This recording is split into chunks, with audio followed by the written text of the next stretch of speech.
नमस्कार दोस्तों, आप सभी का एक नई कहानी में स्वागत है। इस कहानी के बारे में ज्यादा कुछ कहने की जरूरत नहीं है क्योंकि कहानी अपनी पहचान खुद बनाती है। आप कहानी सुन सकते हैं, क्या पता ये कहानी आपके दिल में भी अपनी पहचान बना ले।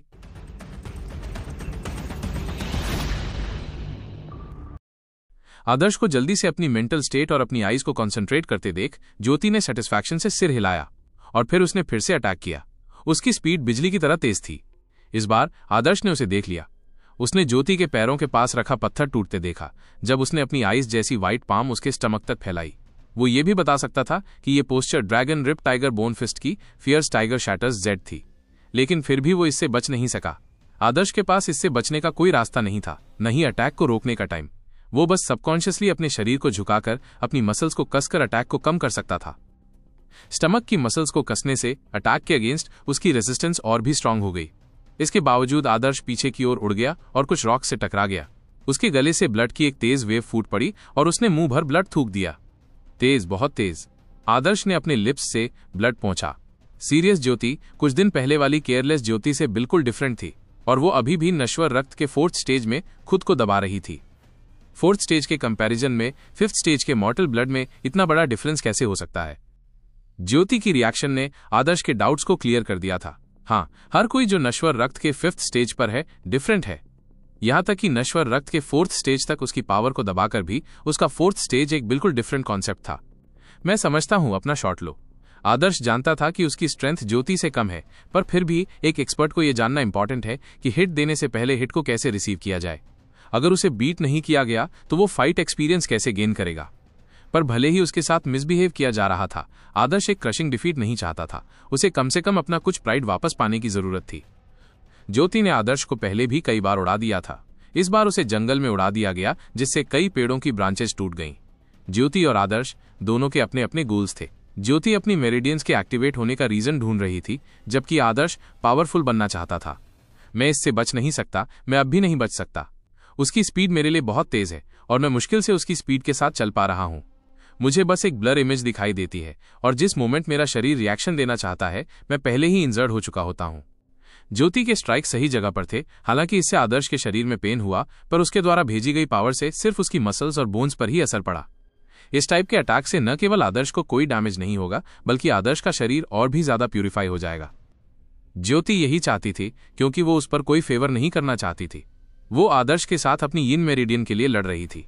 अपनी कंडीशन को समझने के लिए उसे आदर्श को बीट करना पड़ा, पर इससे उसे बैड फील हुआ। इसलिए उसने आदर्श को स्ट्रांग बनाने में हेल्प करने और कंपेंसेशन के तौर पर उसके फाइट एक्सपीरियंस को रिफाइन करने का डिसीजन लिया। उफ उफ।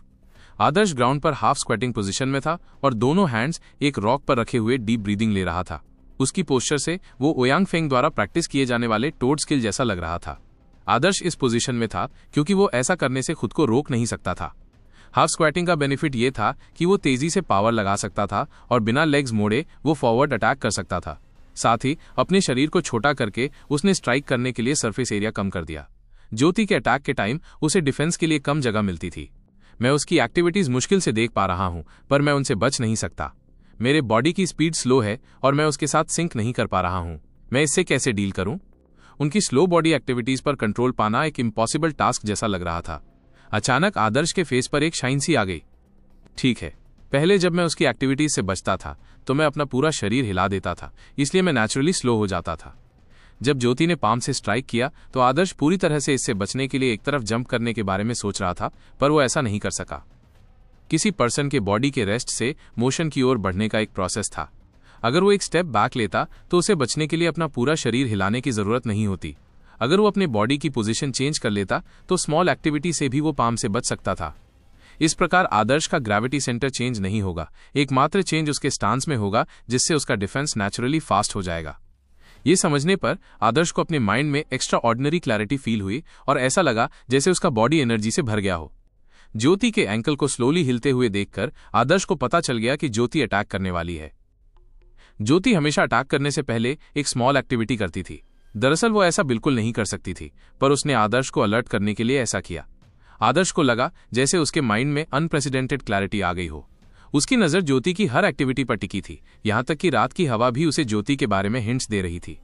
आदर्श ज्योति की हार्ट बीट और रेस्पिरेशन रेट से वेल अवेयर था। आदर्श ने अपने हार्ट में शाउट किया और इस टाइम ज्योति ने अपनी चाल चली। उसकी स्पीड हमेशा की तरह तेज थी और पलक झपकते ही वो 30 मीटर की डिस्टेंस कवर करके आदर्श के सामने थी। पर उस मोमेंट आदर्श को लगा कि टाइम अचानक स्लो हो गया है। ये एहसास वैसा ही था जैसा उसे मंथ्स पहले हुआ था जब भीम उसके हाउस में घुस आया था और उसे कैच कर लिया था। आदर्श भीम की एक्टिविटीज को सेंस कर सकता था और उसे एक पल में उसे किल करने का चांस मिल गया था। अब आदर्श को भी उसी टाइप का इल्यूजन हुआ। ज्योति की एक्टिविटीज स्लो हो गई। पहले तो वो ज्योति की एक्टिविटीज की ब्लर इमेज ही देख पाता था, पर अब वो उसकी हर एक्टिविटी को क्लोजली देख सकता था। वो ये भी देख सकता था कि ज्योति का हैंड स्ट्रेट नहीं बल्कि बेंट था। उसकी पाम सिकुड़ी हुई थी, मानो इंसेक्ट्स पकड़ रही हो, और उसकी राइट चेस्ट तक आ गई हो। बच जाओ। आदर्श ने अपने टीथ ग्रिट किए और अपने लेग्स को फोर्सफुली यूज करके अपने हिप्स को तेजी से मोड़ लिया, जिससे उसकी स्पाइन एक अजीब पोजीशन में आ गई। ऐसा लग रहा था जैसे उसका बॉडी अपना बैलेंस लूज करने वाला है।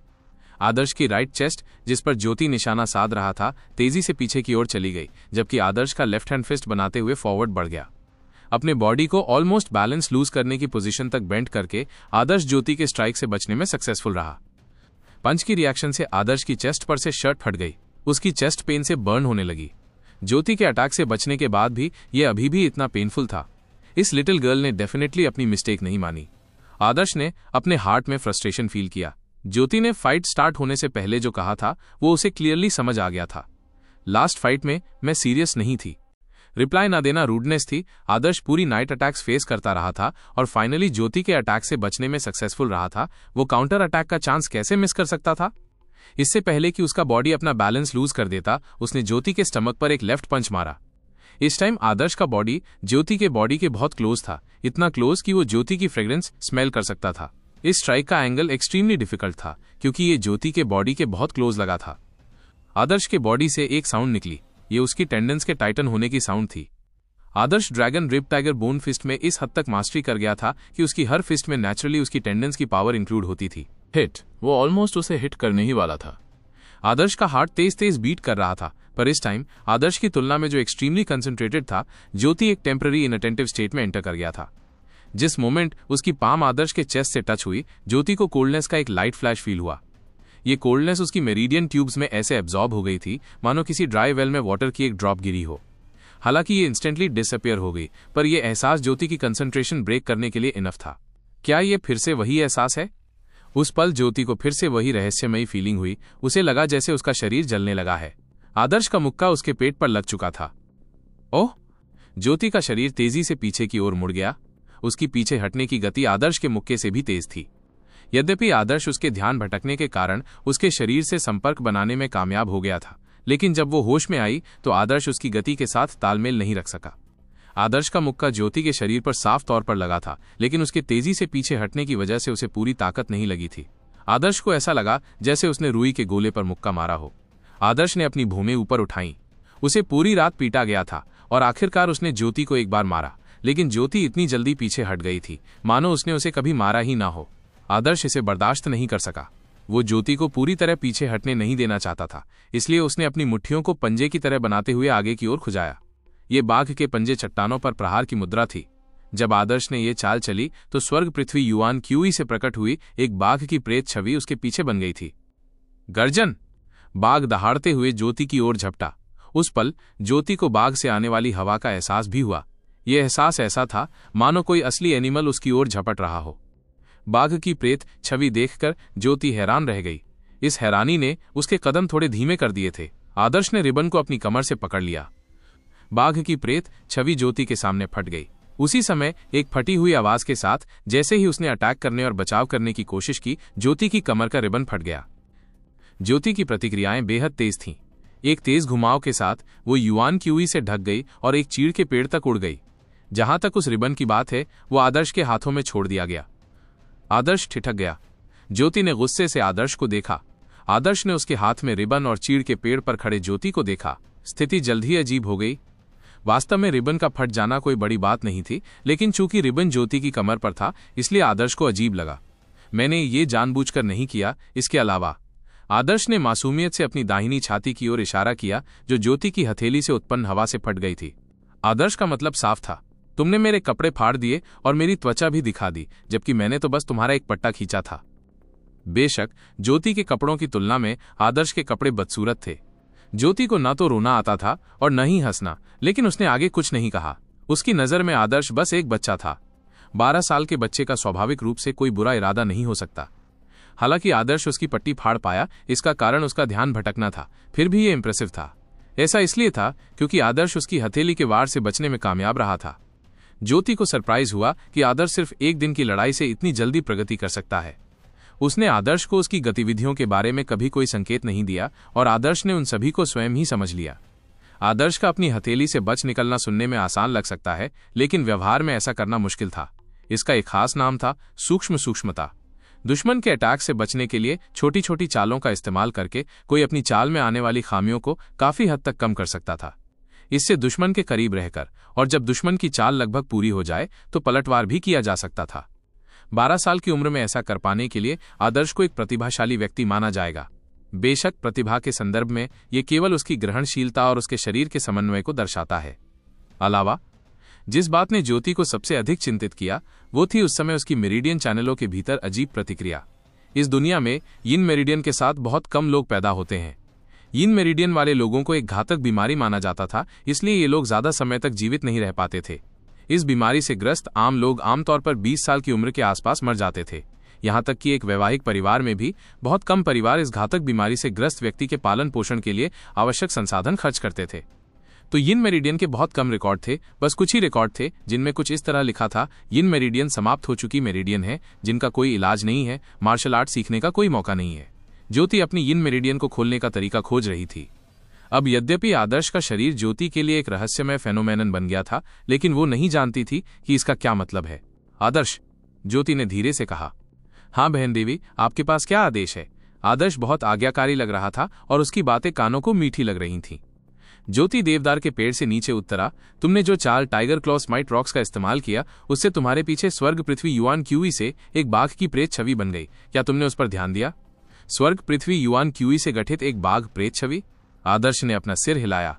जब उसने टाइगर क्लॉ स्माइट रॉक्स का इस्तेमाल किया तो उसके मन में बस एक ही बात थी और वो थी पूरी तरह से हार न जाना। और जहां तक इस वार की प्रभावशाली ऑरा की बात है, उसे इसका एहसास ही नहीं था। आदर्श को याद आया कि उसने जो नाटक देखे थे उनमें जब 18 ड्रैगन वशीकरण हथेलियां जैसे कौशल इस्तेमाल किए जाते थे तो आसमान में एक सुनहरा ड्रैगन उड़ता हुआ दिखाई देता था। स्वर्ग पृथ्वी युआन क्यूई से बनी उसकी प्रेत छवि शायद वैसी ही थी। ज्योति ने कहा, एक योद्धा की हर हरकत और हाव भाव स्वर्ग पृथ्वी युआन क्यूई को प्रभावित कर सकता है। एक निश्चित स्तर पर जब कोई योद्धा अटैक करता है तो स्वर्ग पृथ्वी युआन क्यूई स्वतः ही एक प्रेत छवि बना लेता है। यह आमतौर पर एक ऐसी क्षमता होती है जो लोगों को केवल बैंगनी रक्त क्षेत्र में पहुंचने के बाद ही प्राप्त होती है। लेकिन आप अभी क्यूई संग्राहक क्षेत्र में हैं। तार्किक रूप से कहें तो आपके पास ऐसी कोई क्षमता नहीं होनी चाहिए, लेकिन चूंकि आपके पास टेम्पर्ड बॉडी ड्रैगन पल्स है, इसलिए आपकी मेरिडियन चैनल एक साधारण योद्धा की तुलना में अधिक चौड़ी है।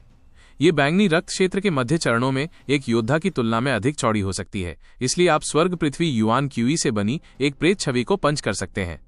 स्वर्ग पृथ्वी युआन क्यूई को अपनी चालों में शामिल करके यह आपकी चालों को मजबूत और गति बढ़ा सकता है।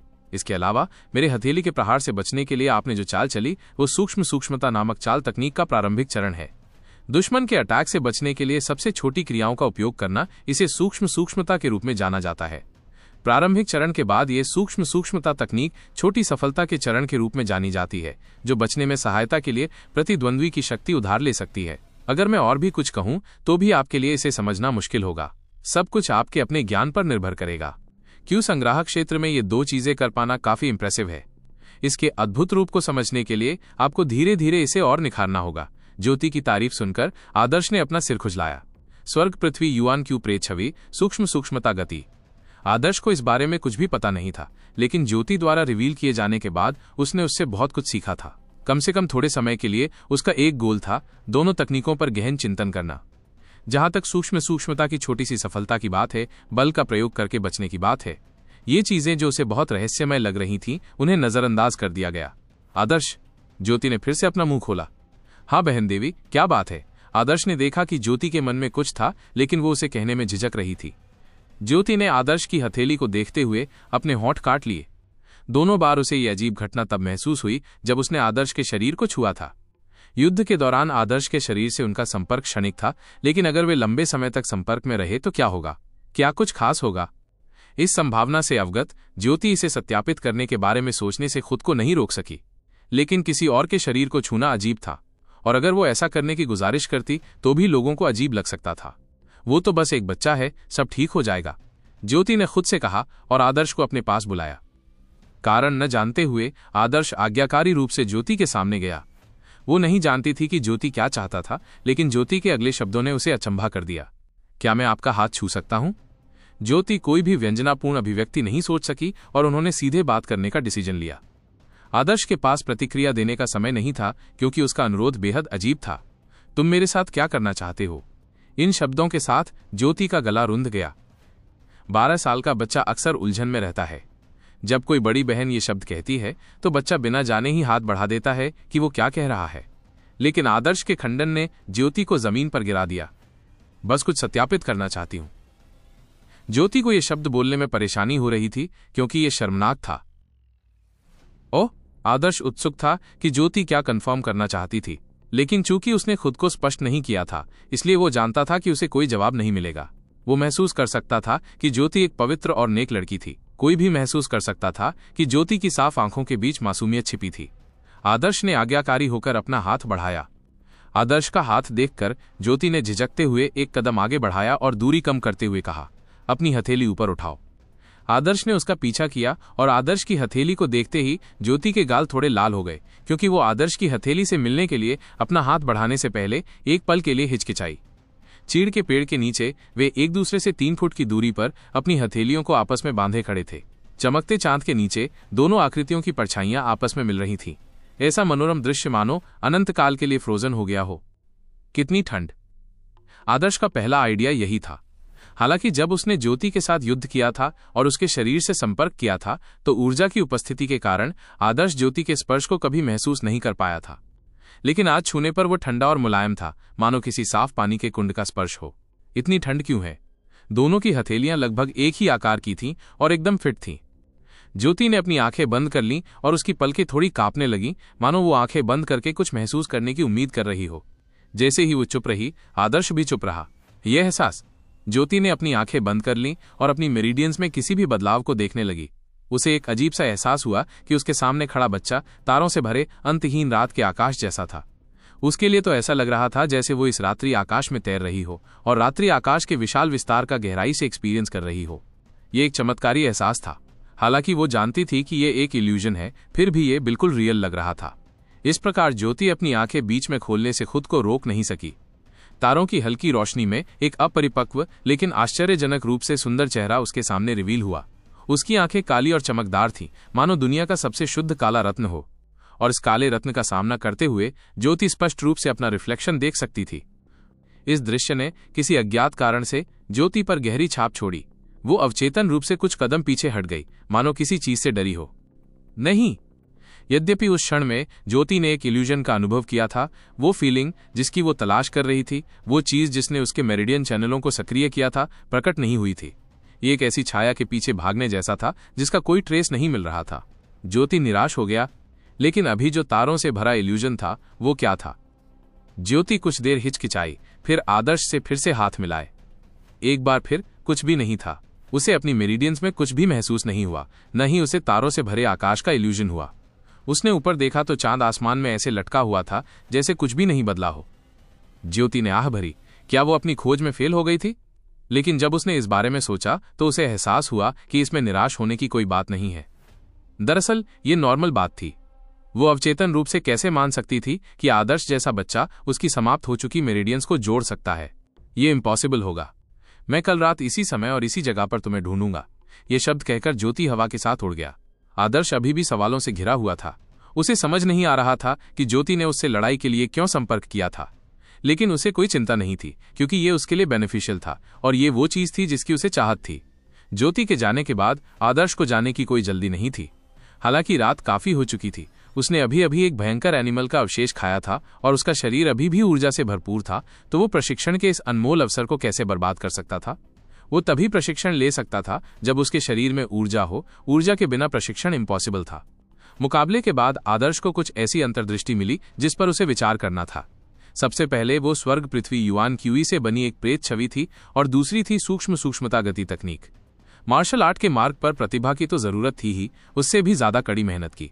एक प्रतिभाशाली व्यक्ति जिसमें अभ्यास करने की इच्छा शक्ति नहीं है, वो पिछड़ ही जाएगा। आदर्श की प्रतिभा भले ही अच्छी न हो, लेकिन बैंगनी क्रिस्टल के कारण वो चिंतित नहीं था। लेकिन कड़ी मेहनत की भरपाई कुछ भी नहीं कर सकता था। उसे खुद पर ही कॉन्फिडेंस रखना पड़ा। एक के बाद एक मुक्के खाली हवा में फेंके गए। पेंग पेंग पेंग। आदर्श ने एक बड़ा काला लोहे का पत्थर तोड़ दिया, जिससे उसके पत्थर के टुकड़े उड़ गए। लेकिन अफसोस की बात यह थी कि स्वर्ग पृथ्वी युआन क्यू से बनी बाघ की प्रेत छवि प्रकट नहीं हुई। जहां तक सूक्ष्मता गति तकनीक का सवाल है, उसे अपनी समझ को और बढ़ाने के लिए एक व्यक्ति की जरूरत थी। इसलिए आदर्श उन दो तकनीकों पर कोई प्रोग्रेस नहीं कर सका। इसके विपरीत आदर्श एक समाधि जैसी अवस्था में प्रवेश कर गया। एक अदृश्य दुनिया में आदर्श को dragon rip tiger bone fist के चमत्कारों की सराहना होने लगी। ये एक रहस्यमयी एहसास था, लेकिन जब आदर्श ने उसे समझने की कोशिश की तो वो स्वर्ग पृथ्वी युआन क्यूई से एक प्रेत छवि बनाने में कामयाब रहे और सूक्ष्मता आंदोलन तकनीक का एहसास किया। जंगल में ज्योति चुपचाप आदर्श की अभ्यास करने वाली आकृति को घूर रही थी और उसके बगल में बूढ़े आदमी दुर्जय से बात कर रही थी। मैंने देखा, इस बच्चे की समझदारी वाकई बुरी नहीं है। उसने सिर्फ ये दो चीजें ही नहीं समझी। हम इंतजार करेंगे और देखेंगे कि उसके पास हमारे लिए और क्या है। कल वैभव दिव्य साम्राज्य के चयन का सेमीफाइनल है और मैं अभी भी उसका परफॉर्मेंस देखना चाहता हूं। वैभव दिव्य साम्राज्य के चयन के प्रारंभिक दौर में कई लोग घायल हो गए थे, लेकिन स्वर्ण रक्षक ने घायलों को आराम करने के लिए अधिक समय देने की योजना नहीं बनाई थी। अधिकारी रुद्र के शब्दों में, वॉर शुरू होते ही तूफान जैसा होता है। क्या दुश्मन आपको आराम करने का समय देगा? आदर्श ने पूरी रात अभ्यास किया, भोर होने तक, और फिर अपने घर लौट आया। वो पूरी तरह थक चुका था। जैसे ही आदर्श का सिर बिस्तर से टकराया, वो गहरी नींद में सो गया। उसके सपने में बैंगनी क्रिस्टल धीरे धीरे उसके आसपास के स्वर्गीय पृथ्वी युआन क्यूई को सोख रहा था और धीरे धीरे आदर्श की शक्ति वापस ला रहा था। अपनी गहरी नींद में आदर्श अभी भी अपने सपनों में साधना कर रहा था। उसे ऐसा महसूस हुआ जैसे वो किसी चट्टान के पास खड़ा है और चट्टान के ऊपर एक उड़ता हुआ अजगर और एक भयंकर बाघ है जो आपस में लड़ रहे हैं। ये एक हलचल भरा दृश्य था जहां धरती कांप रही थी और पहाड़ हिल रहे थे। ये ड्रैगन स्वर्ण रक्षक के झंडे पर गोल्डन ड्रैगन की तरह था और वो बाघ भयंकर दिव्य बाघ था जिसे आदर्श ने प्रारंभिक अभ्यास के दौरान देखा था। इस अजगर बाघ युद्ध ने आकाश को फाड़ डाला और पृथ्वी को फाड़ दिया। किंवदंतियों में अद्वितीय विशेषज्ञ दिव्य एनिमल की लड़ाई देखकर अद्वितीय कौशल सीखते थे। इस समय आदर्श इस अजीब सपने से और भी गहरी समझ हासिल कर रहा था। उसे dragon rip tiger bone fist की गहरी समझ हो रही थी, लेकिन जब वो जागा तो उसकी सारी समझ धुंधली हो गई थी। उसे याद करना परछाइयों का पीछा करने जैसा था। आदर्श ने याद करने की पूरी कोशिश की, लेकिन उसे कुछ भी याद नहीं आ सका। इस तरह एक पिटी। आदर्श भावुक होकर आह भर गया। प्राचीन चीन में कन्फ्यूशियस अक्सर झोउ के ड्यूक के सपने देखा करते थे। झोउ के ड्यूक उन्हें दुनिया के तौर तरीके बताते थे और जब कन्फ्यूशियस जागते थे तो उन्हें कुछ समझ मिलती थी। कभी कभी सपने लोगों के लिए एक बड़ी इंस्पिरेशन होते थे। खिड़की से बाहर देखने पर पता चला कि सुबह काफी देर हो चुकी थी। आदर्श लगभग 3 घंटे सोया था, लेकिन क्योंकि वो गहरी नींद में था और बैंगनी क्रिस्टल उसकी ऊर्जा को पुनः भर रहा था, 3 घंटे की नींद आदर्श की मानसिक स्थिति को चरम पर पहुंचाने के लिए पर्याप्त थी।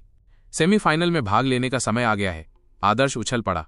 उसने पहले ही तय कर लिया था कि वो मॉर्टल ब्लड में चयन में प्रथम स्थान प्राप्त करना चाहता है और स्वर्ण रक्षक का एक एलिट मेंबर बनना चाहता है। लोगों को वैभव दिव्य साम्राज्य के चयन के सेमीफाइनल की परीक्षा का विषय नहीं पता था। आदर्श शहर के बाहरी इलाके के मैदान में पहुंचते ही सेमीफाइनल की परीक्षा के विषय पर चर्चाओं का दौर शुरू हो गया। कई अयोग्य प्रतिभागी और आसपास के नागरिक सेमीफाइनल देखने के लिए एकत्र हुए थे, जिसके कारण आयोजन स्थल हजारों लोगों से भर गया था। ताओ जनजाति के शहर के बाहरी इलाके के मैदानों में कोई भव्य स्टैंड नहीं था। आगे वाले लोग देख सकते थे, लेकिन पीछे वाले नहीं। फिर भी कई लोग जाने से इनकार कर रहे थे। कुछ ही देर में वो स्थान लोगों से भर गया और ताओ कबीलों के लोगों को भगदड़ को रोकने के लिए, व्यवस्था बनाए रखने के लिए अपने योद्धा शिविर के सदस्यों का उपयोग करना पड़ा। ताओ कबीलों के उच्च वर्ग के लिए व्यवस्था बनाए रखने हेतु योद्धा शिविर से लोगों को भेजना आवश्यक हो गया। जैसे ही ताओ कबीलों के प्रथम और द्वितीय युवा गुरु प्रकट हुए, भीड़ अभूतपूर्व उत्साह से भर गई। ये पहले और दूसरे युवा गुरु ताओ कबीलों के आइडियल थे, खासकर पहले युवा गुरु अर्नव। वो 18 साल का था, शांत और बेपरवाह स्वभाव का था। वो कम ही दिखाई देता था और चुपचाप रहता था, जिससे एक रहस्यमयी सा एहसास होता था। इस वजह से उसके ठंडे लेकिन सुंदर चेहरे के साथ ताओ कबीलों की कई लड़कियां उसकी पूजा करती थीं। ऐसा विशेष रूप से इसलिए था क्योंकि अर्नव पर्पल ब्लड के मध्य चरण तक पहुंच चुका था और टेम्पर्ड बॉडी ड्रैगन पल्स अवस्था तक पहुंचने से बस एक कदम दूर था। विशाल वन्य क्षेत्र में संसाधनों की कमी थी और केंद्रीय हृदय भूमि की तुलना में विरासत भी कम थी। ऐसी परिस्थितियों में किसी प्रथम युवा गुरु का टेम्पर्ड बॉडी ड्रैगन पल्स अवस्था के निकट पहुंचना एक मिरेकल था। इस वजह से ताओ कबीलों के लोगों को उन पर बहुत गर्व था। उन्होंने अपने पहले युवा गुरु अर्णव से बहुत उम्मीदें लगा रखी थीं। जब अर्णव प्रकट हुए तो कई युवा लड़कियों ने अर्णव का नाम जपना शुरू कर दिया और कुछ उत्तेजना से बेहोश हो गईं। इस दृश्य ने आदर्श को उन म्यूजिक कंसर्ट्स की याद दिला दी जिनमें उसने भाग लिया था। कुछ प्रशंसक अपने आइडल्स को देखकर शौक में आ जाते थे और उस विशाल जंगल में जहां ताकत ही सब कुछ थी, एक मार्शल आर्ट प्रतिभा के रूप में अर्णव का करिश्मा आदर्श के अतीत की मशहूर हस्तियों से भी बढ़कर था। अर्णव के बाद दूसरे युवा गुरु शांतनु थे, जिन्हें बहुत जयकार मिली थी। उनके बाद 7 पर्पल ब्लड क्षेत्र के योद्धा थे। उनकी उम्र 20 से 28 वर्ष के बीच थी। अर्णव या शांतनु की तुलना में वे बहुत कम लोकप्रिय थे। इसके अलावा ताओ कबीलों के कई बुजुर्ग भी आए थे। वे ताओ कबीलों के शासक वर्ग का प्रतिनिधित्व करते थे। शासक होने के नाते उनकी अपनी गरिमा थी। भीड़ भाड़ में बैठना भद्दा लगता, इसलिए उन्होंने मंच की तरह मेजों की एक कतार लगवा दी थी। मेज पर चाय और फल भी रखे थे। इस सेमीफाइनल के मुख्य परीक्षक अभी भी अधिकारी रुद्र थे। सेमीफाइनल शुरू होने से लगभग 10 मिनट पहले वो घोड़े पर सवार होकर मैदान के बीचों बीच पहुंचे। कुछ बुजुर्गों ने अधिकारी रुद्र को मंच पर आने का न्योता दिया, लेकिन अधिकारी रुद्र ने उनकी बात अनसुनी कर दी। वो सभी प्रतिभागियों के सामने खड़ा रहा और उसकी पैनी नजर 60 योद्धाओं पर पड़ी। उस समय ताओ कबीलों के कई बुजुर्ग असमंजस में पड़ गए। उन्हें समझ नहीं आ रहा था कि बैठें या खड़े रहें। अधिकारी रुद्र के वहां खड़े होने पर क्या उनमें बैठने की हिम्मत थी? एक दूसरे को देखते हुए उन्होंने अपनी अपनी सीटों पर खड़े होने का डिसीजन लिया।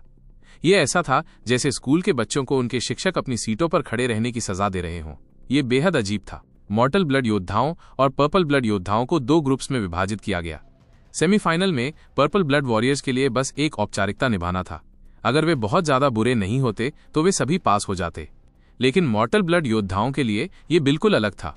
उन्हें कड़ी कंपटीशन का सामना करना पड़ेगा। वैभव दिव्य साम्राज्य योद्धा चयन सेमीफाइनल अब शुरू होगा। अधिकारी रुद्र ने अपना घोड़ा चाबुक पकड़ा और जोर से चिल्लाया, मैं सेमीफाइनल के नियमों की घोषणा करूंगा। उसके हाथ की एक लहर से एक सफेद रोशनी आसमान में उठी और बढ़ने लगी। अंततः वो एक सफेद जेट पत्थर का मंच बन गई। सफेद जेट पत्थर का ये मंच लगभग 10 मीटर ऊंचा था। ये स्थिर रूप से आकाश में लटका हुआ तैर रहा था। पत्थर के मंच के चारों ओर 4 स्तंभ थे। प्रत्येक स्तंभ पर एक रक्तलाल क्रिस्टल था जो उजाड़ अस्थि अवशेष थे। ये साफ था कि जेड स्टेज पर कोई जादू था और उसे उजाड़ एनिमल के अवशेष से शक्ति मिल रही थी। ये एक ट्रेजर था, लेकिन किसी को नहीं पता था कि मंच का उपयोग किस लिए किया जाएगा। अधिकारी रुद्र जेड मंच पर खड़े होकर बोले, जब कोई योद्धा मार्शल आर्ट का अभ्यास करता है तो उसे अपनी विरासत को स्वीकार करना होता है। इस विरासत में साधना तकनीकें, गति तकनीकें, रहस्यवादी तकनीकें, आत्मा साधना तकनीकें, युद्ध तकनीकें और कई अन्य तकनीकें शामिल हैं। इनमें सबसे बुनियादी है साधना तकनीक। ये आपकी साधना की प्रगति को तुरंत निर्धारित करेगी। ये तय करेगी कि आप भविष्य में नश्वर रक्त को पार कर सकते हैं या बैंगनी रक्त को भी पार कर सकते हैं। आपकी मार्शल आर्ट अभी अर्ली स्टेज में मानी जा रही है। आपकी आत्मा और साधना तकनीकें, जिनका मैं परीक्षण करूंगा, सबसे बुनियादी चीजें हैं। यही भविष्य में आपकी सफलता का लगभग डिटरमाइन करेंगी। इसलिए अपना बेस्ट देने का प्रयास करें। अब आप सभी इस सफेद जेड मंच पर आएंगे और अपनी साधना तकनीक का सार्वजनिक रूप से प्रदर्शन करेंगे। साथ ही अपनी आयु भी बताएं और मैं आपको ग्रेड दूंगा। यह सफेद जेड चरण स्वर्ण रक्षक एलिट द्वारा उपयोग किया जाने वाला एक साधना ट्रेजर है। वैभव दिव्य साम्राज्य के एक प्रसिद्ध शोधक गुरु ने इसे बनाया था। इसे शक्ति प्रदान करने के लिए उजाड़ अस्थि अवशेषों का उपयोग करके ये स्वर्ग पृथ्वी युआन क्यूई एकत्र कर सकता है, जिससे यह सुनिश्चित होता है कि जब आप अपनी साधना तकनीक का प्रदर्शन करेंगे तो आप अपनी सर्वोत्तम अवस्था में होंगे। इन शब्दों के साथ ही एक धमाका सुनाई दिया, क्योंकि सफेद जेड मंच जमीन पर गिर गया था, जिससे धूल का एक बादल उठ गया था। तो ये साधना तकनीक का प्रदर्शन है। नश्वर रक्त प्रतिभागियों के बीच तेजस ठीक सामने खड़ा था। अधिकारी रुद्र की बातें सुनकर उसके होठों पर मुस्कान आ गई। उसके पास पहले से ही एक वेल प्लान्ड आइडिया था। उसके लिए आइडियल सेमीफाइनल असली युद्ध में उतरना था, लेकिन अपनी साधना तकनीक का प्रदर्शन करना भी उतना ही जरूरी था। ताओ कबीलों के ट्रम्प कार्ड का इस्तेमाल करके वो दर्शकों को मंत्रमुग्ध कर सकता था। हम मॉर्टल ब्लड ग्रुप से शुरुआत करेंगे। जैसे ही मैं आपका नाम पुकारूंगा, आप आगे जाकर परफॉर्म कर सकते हैं। पहला व्यक्ति विनय। अधिकारी रुद्र ने एक नाम पुकारा। विनय एक छोटे से आदिवासी परिवार से आया हुआ उत्तराधिकारी था। उसने कभी सोचा भी नहीं था कि वो प्रथम आएगा, इसलिए वो थोड़ा घबराया हुआ था। एक गहरी सांस लेकर विनय शांत हो गया और मंच पर कूद गया। 20 वर्षीय विनय साधना तकनीक का प्रदर्शन कर रहे हैं, dragon rip tiger bone fist. वैभव दिव्य साम्राज्य में dragon rip tiger bone fist सर्वोच्च नश्वर रक्त साधना तकनीक थी, इसलिए बहुत से लोग इसका अभ्यास करते थे। इसके अलावा dragon rip tiger bone fist एक उच्च कोटि की और महान साधना तकनीक थी। दुर्भाग्य से विनय का जन्म एक छोटे से आदिवासी कुल में हुआ था। विशाल जंगल से आए एक छोटे से आदिवासी कुल का मध्य हृदय भूमि से बहुत कम संपर्क था, इसलिए विनय की dragon rip tiger bone fist जो ताओ आदिवासी कुल से प्राप्त हुई थी, अधूरी थी। ये विक्रम के सामने फीकी पड़ गई, जिसके गुरु द्रोण थे। इस प्रकार विनय का प्रदर्शन एवरेज दर्जे का था और वो dragon rip tiger bone fist की पूरी शक्ति प्रदर्शित नहीं कर सका। उसकी नसें और हड्डियां केवल हल्की सी ध्वनि ही निकाल पा रही थी और वो dragon rip tiger bone fist के मानक से कोसों दूर थी। तेजस ने उपहास किया, उसे साधना के स्तर से कोई फर्क नहीं पड़ा। अगला विक्रांत।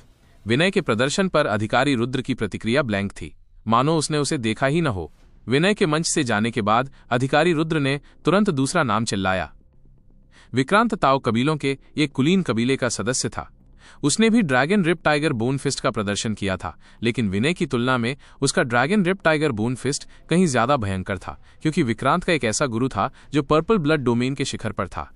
प्रत्येक प्रहार जोरदार था तथा हड्डियों में चटकने की ध्वनि भी होती थी। जब विक्रांत ने अपना आखिरी मुक्का मारा तो वो सफेद जेड मंच से एक खुले मैदान में कूद गया और बाघ धूल में गिरता है मुद्रा के साथ उसने एक मानव सिर के आकार के ग्रेनाइट पत्थर को टुकड़े टुकड़े कर दिया। अच्छा। भीड़ में से कई लोगों ने जयकारा लगाया। अधिकारी रुद्र शांत बैठा रहा। अगला अमित। दा। अगला रवि। दा। अगला।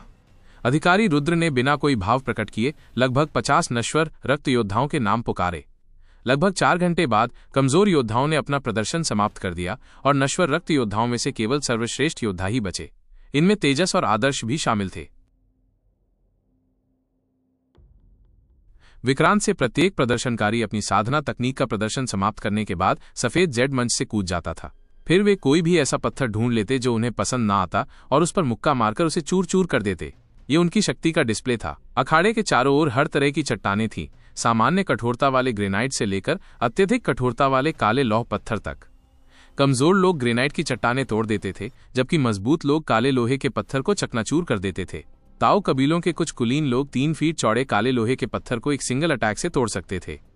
हालांकि अधिकारी रुद्र ने कहा था कि कोई एक समान मानक नहीं है, लेकिन इसका आशय यह था कि यह मुक्का तकनीक की शक्ति का परीक्षण नहीं था, बल्कि प्रतियोगी गुप्त रूप से आपस में कंपटीशन कर रहे थे। जिस लक्ष्य पर वे अटैक करते थे वो उनकी शक्ति की सीमा को रिवील कर सकता था। जैसे जैसे प्रतिभागियों की लाइनअप के अंत तक पहुंचते गए, टूटे हुए काले लोहे के पत्थर के आकार बड़े होते गए, जिससे ये अधिक कॉम्पिटिटिव हो गया। इससे भीड़ उत्साहित हो गई और वे उत्साह से चिल्लाने लगे। अगला विक्रम। अधिकारी रुद्र फिर चिल्लाया। आखिरकार विक्रम की बारी आ गई। युवा मास्टर विक्रम निश्चित रूप से जीतेगा। युवा स्वामी कई पीढ़ियों तक जीवित रहेगा, वो जंगल को यूनाइट करेगा। जब विक्रम मंच पर आए तो भीड़ में खचाखच भरे योद्धा तैयारी शिविर के सदस्य जोर जोर से चिल्लाने लगे। भीम के पतन के बाद से योद्धा तैयारी शिविर के सदस्य विक्रम के नेतृत्व में नंबर 1 गुर्गा बनने के लिए संघर्ष कर रहे थे। योद्धा तैयारी शिविर के ये सदस्य वैभव दिव्य साम्राज्य के चयन में अच्छा प्रदर्शन नहीं कर पाए, लेकिन आम लोगों के बीच वे कहीं ज्यादा मजबूत थे। इसलिए 10,000 लोगों की भीड़ में भी वे सबसे आगे तक पहुंचने में सक्षम थे और विक्रम का उत्साहवर्धन करने के लिए जोर जोर से चिल्ला सकते थे। उनमें से एक विक्रम की चापलूसी करने में बहुत माहिर था। आदर्श उसका नाम नहीं जानता था, लेकिन हर बार जब वो उसे देखता तो अवचेतन रूप से उसे भीम द्वितीय के रूप में लेबल कर देता था। इस बार भीम द्वितीय इतनी जोर से चिल्लाया कि विक्रम भी असहज हो गया। कई पीढ़ियों तक वो जंगल को यूनाइट करेगा। ये शब्द उनके अपने इलाके में तो ठीक थे, लेकिन ताओ कबीलों में चयन के सार्वजनिक स्थल पर ऐसा चिल्लाना कितना हास्यास्पद होगा। सचमुच ताओ कबीलों के आसपास के लोग हंसने लगे। विक्रम सूखी खांसी के साथ मंच पर खड़ा हो गया। उसने योद्धा तैयारी शिविर के सदस्यों की अनदेखी की। उसने एकाग्रता से अपनी आंखें बंद कर लीं और स्वर्ग पृथ्वी युआन क्यूई को समझने लगा।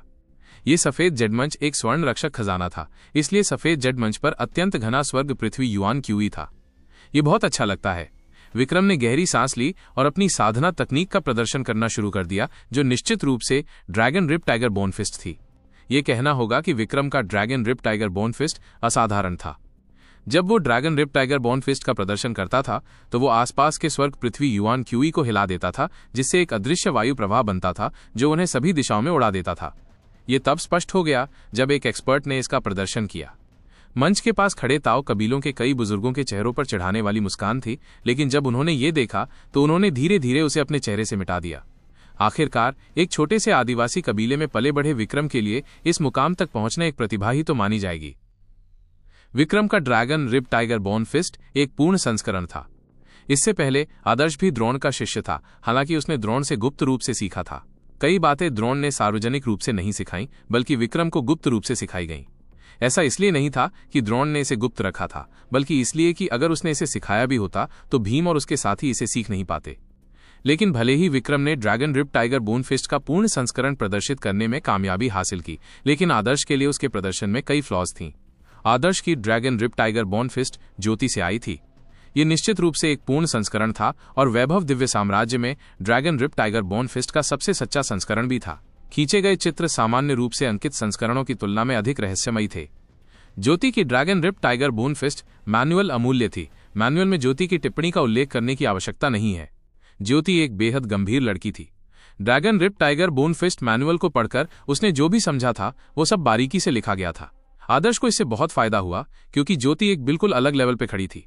आदर्श अनुमान लगा सकता था कि ज्योति किसी श्रेष्ठ संप्रदाय या प्राचीन पारिवारिक कबीले से आया था।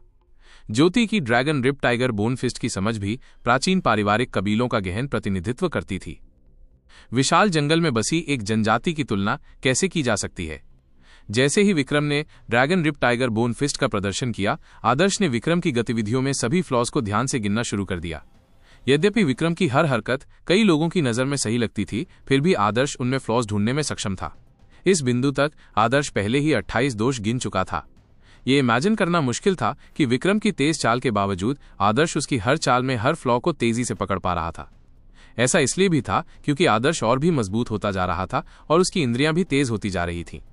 यदि आदर्श को विक्रम से डेथ मैच में लड़ना होता तो आदर्श विक्रम की फ्लॉज का फायदा उठाकर उसे हरा सकता था। 28 खामियों को पहचान लेने का मतलब यह था कि विक्रम अब आदर्श के साथ सीधी लड़ाई में कंपटीशन नहीं कर सकता था। पा पा इस समय विक्रम के शरीर से हड्डियों के फटने की आवाजें निकल रही थीं और उसके बाद पिंग पिंग पिंग, जैसे किसी मजबूत धनुष को खींचा जा रहा हो, उसकी नसें एक साथ चिल्ला रही थी। Dragon rip tiger bone fist का सार हड्डियों और टेंडन को प्रशिक्षित करना था। Dragon rip tiger bone fist का उद्देश्य एक योद्धा के शरीर को ड्रैगन पसलियों और बाघ की हड्डियों जैसा बनाने के लिए प्रशिक्षित करना था।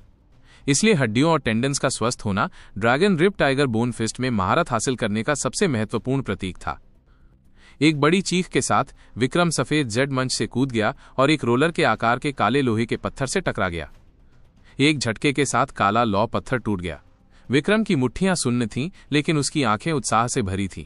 वह सफल रहा। इस प्रदर्शन से उसने बेस्ट कंडीशन प्राप्त कर ली थी। वो मुक्का विक्रम की अधिकतम अटैक पावर भी थी। उसका हर कदम एकदम सही कहा जा सकता है। विक्रम अपने आप से सैटिस्फाइड था। उसने अपनी लाल हो रही मुट्ठी वापस खींची और उंगलियां ढीली कर दी। मुस्कुराते हुए उसने भीड़ की तरफ देखा और उसकी नजर आदर्श पर पड़ी। उसकी आंखों में उत्तेजना का संकेत था। वो भले ही शुरुआती मुकाबलों में आदर्श से हार गया हो, लेकिन सेमीफाइनल में आदर्श से आगे निकलना उसके लिए स्वाभाविक था। आदर्श सिर्फ हौसले से मजबूत था, लेकिन हौसला तो बस ताकत का डिस्प्ले था।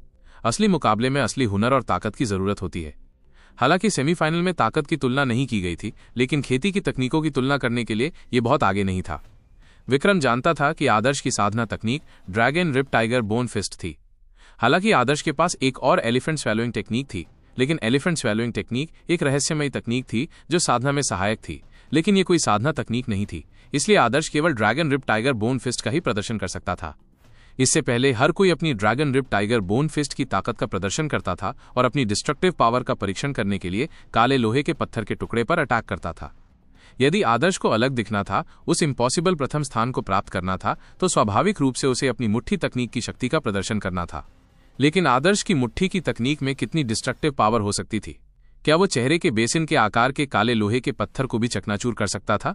उसे शायद ग्रेनाइट की चट्टान पर भी प्रहार करना पड़े। विक्रम मंच से नीचे उतरा। विक्रम के प्रदर्शन समाप्त होने के बाद केवल 5 नश्वर रक्त क्षेत्र के प्रतिभागी बचे थे। आदर्श के अलावा बाकी 4 प्रतिभागी ताओ कबीलों के कुलीन वर्ग के थे। ये ताओ आदिवासी कबीले के कुलीन लोग हर पहलू में विक्रम से ज्यादा ताकतवर थे। ऐसा इसलिए था क्योंकि ताओ आदिवासी कबीले में पर्पल ब्लड डोमेन के शिखर पर उनके स्वामी थे और ये स्वामी द्रोण से कहीं ज्यादा ताकतवर थे। यहां तक कि विक्रम को भी मानना पड़ा कि उनके dragon rip tiger bone fist का प्रदर्शन पूरी ताकत से किया गया था। उनके प्रदर्शन का स्तर उनके प्रदर्शन से कहीं ज्यादा शक्तिशाली था। इससे विक्रम को बेचैनी महसूस हुई। प्रारंभिक दौर में तो वो बमुश्किल शीर्ष 5 में पहुंच पाया था। सेमीफाइनल में शीर्ष 5 में पहुंचना कोई इजी टास्क नहीं था। इसके अलावा अधिकारी रुद्र ने बताया कि वैभव दिव्य साम्राज्य के चयन के 3 दौर थे। विक्रम को नहीं पता था कि तीसरे दौर का विषय ऐसा होगा जिसमें वो अच्छा है या नहीं। अब जबकि शांतनु और 9 पर्पल ब्लड योद्धा पहले ही 10 स्थान ले चुके थे, ज्यादा स्थान बचे नहीं थे। विक्रम को अर्जेंसी का एहसास हुआ। 3 ताओ जनजातीय कबीले के कुलीनों ने लगातार प्रदर्शन समाप्त किया। अगला व्यक्ति था तेजस। नश्वर रक्त क्षेत्र के शिखर पर एक व्यक्ति के रूप में तेजस को स्पॉटलाइट में रखा गया था, और तेजस अपने गृहनगर में थे, इसलिए आसपास के दर्शक ज्यादातर ताओ कबीलों के लोगों से भरे हुए थे। ताओ कबीलों के तीसरे युवा गुरु होने के नाते जैसे ही वे प्रकट हुए, भीड़ ने तालियां बजाईं। इस तरह के उत्साहजनक दृश्य के तहत तेजस ने कॉन्फिडेंस महसूस किया और एक वेल प्लान्ड आइडिया बनाया। वो सफेद जेट से बने मंच पर तेजी से आगे बढ़ा। उसे पूरा यकीन था कि वो ये मंच जीतेगा और मीलों से जीतेगा। सेमीफाइनल के लिए उसके पिता और ताओ कबीलों के बुजुर्गों ने उसे एक सरप्राइज दिया था। तेजस को पूरा भरोसा था कि ये सरप्राइज सेमीफाइनल को वन मैन शो बना देगा। मंच पर खड़े होकर कई लोगों की नजरों के सामने तेजस गर्व से भर गया। ये एक ऐसा मंच था जो उसका अपना था, उसके उज्जवल भविष्य का प्रारंभिक बिंदु। उसे वो एहसास बहुत पसंद आया। जैसे ही उसकी नजर भीड़ पर पड़ी, उसने नश्वर रक्त क्षेत्र के प्रतिभागियों पर नजर डाली। तेजस के होठों पर मुस्कान आ गई। आदर्श ने अब उस पर ध्यान नहीं दिया। तेजस चाहता था कि ये लोग उसके और बाकी प्रतियोगियों के बीच के बड़े अंतर को समझें। वो चाहता था कि वे जाने कि कुएं के मेंढक जैसा होना क्या होता है।